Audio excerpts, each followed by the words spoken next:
Good times, great music at 2NURFM 103.7. Our exercise physiologist Mark Goswell is here. And Mark, not so much good times for those who find themselves afflicted with osteoarthritis, and that's where you would like to take us this morning. Good morning. Good morning to you and all the listeners. Yeah, osteoarthritis, I thought we'd tackle that topic today, and people freak out when they hear about arthritis or any type of arthritis, but osteoarthritis, effectively it's just age-related wear and tear on the body that just creates an inflammatory response. So we can get it in the shoulders, elbows, knees, any basically lower back, mid-back, neck, pretty much any joint that we utilise on a day-to-day basis. All right, that's pretty much everywhere.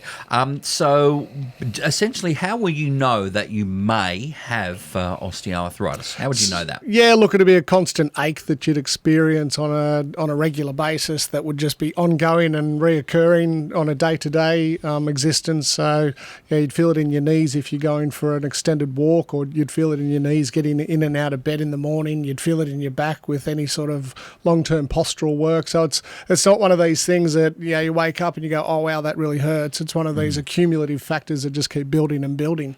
All right, so let's deal first with, I want to deal with how we can prevent in inverted commas. But before we get that, I feel by asking how do we try and reverse, or that little bit might actually answer the latter question as well. Yeah, look, it's a really easy way to think about it. So our joints merely provide an aspect to create movement, or they create a protective enclosure. So if we look at the spine, its design is really just to protect the spinal cord.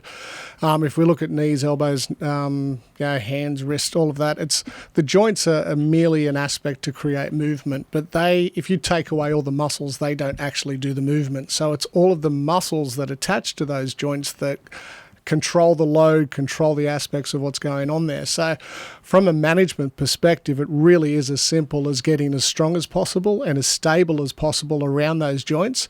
And we effectively unload the amount of pressure on the joint, and therefore we don't aggravate it, and therefore you can actually get resolution of your pain with the right training and the right load and the right advice from a exercise physiologist. All right. So is there, because we obviously won't be able to cover every area of the body, is there one area that seems to come up more than others? Oh, look, definitely knees, hips and lower back. Right. So if you had your big three, they'd be your big three because they're probably the biggest load bearers within the body. All right, so a bit of advice for anybody that's going, that's me. Look, definitely if it's you and you're afflicted by those types of conditions, we start talking around hips and knees, and we're talking about hip replacements and knee replacements. And that is something that, if you go and get a scan and then you have a look at that scan and then you go Dr. Google and you go, I'm stuffed, I need a replacement. Well, if you haven't tried strengthening the joints and strengthening the muscles around those joints, you can put off a hip replacement, you can put off a knee replacement for 5 to 10 years with the right amount of training. That sounds pretty nice. Just and like if you don't have buy an extra 10 years, and quite comfortably. And the thing about it is too, if you're looking at that, the development of what we can achieve in terms of surgical advancements, what they're doing now comparative to 5-10 years ago is enormous.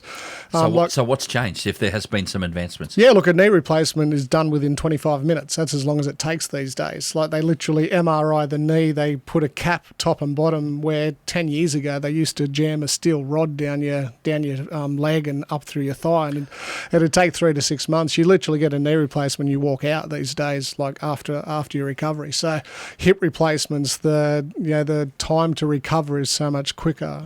Back surgeries, they replace discs now instead of just doing multi-level fusions. Like anything that you can do to prevent getting something replaced, and by doing exercise, it's going to make a massive difference. And that's where it all sort of comes in. Like the stronger you are, the more stable you are, and the more you learn to move. So, as we get older, we forget how to move. We forget how to align the joints and getting, simple things of getting up and down out of a chair. Like we don't do it properly, and we just keep loading those joints, and it's really not hard. It seems like that is the key to all of this. So the next couple of weeks, we might actually, we'll pick apart a couple of places and we will relearn how to move. Yeah, look, there's some really, and that's a good idea. Like over the next couple of weeks, we'll talk about the real simple things that you can be aware of and things to do and things to be mindful of when you are doing the simplified tasks of walking up and down a set of stairs, getting in and out of a chair. And Yeah, if we don't have the strength within the muscles, the joints are going to be loaded. If the joints load, you are going to experience discomfort. So, learn how to move, strengthen the body in effective means, and that's where we come into it. That's where exercise physiologists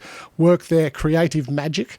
And, being able to learn how to do that, it'll change your life. All right, we'll learn how to move the next couple of weeks. And as a bit of a reminder, thanks, Mark, by the way. Appreciate it. Mate, always a pleasure. And if you have a topic that you'd love for Mark to cover, whether it be movement, whether it be anything else, you can shoot him an email and we'll take a look at those over the next few weeks as well. That address, as always, is askmark@2NURFM.com.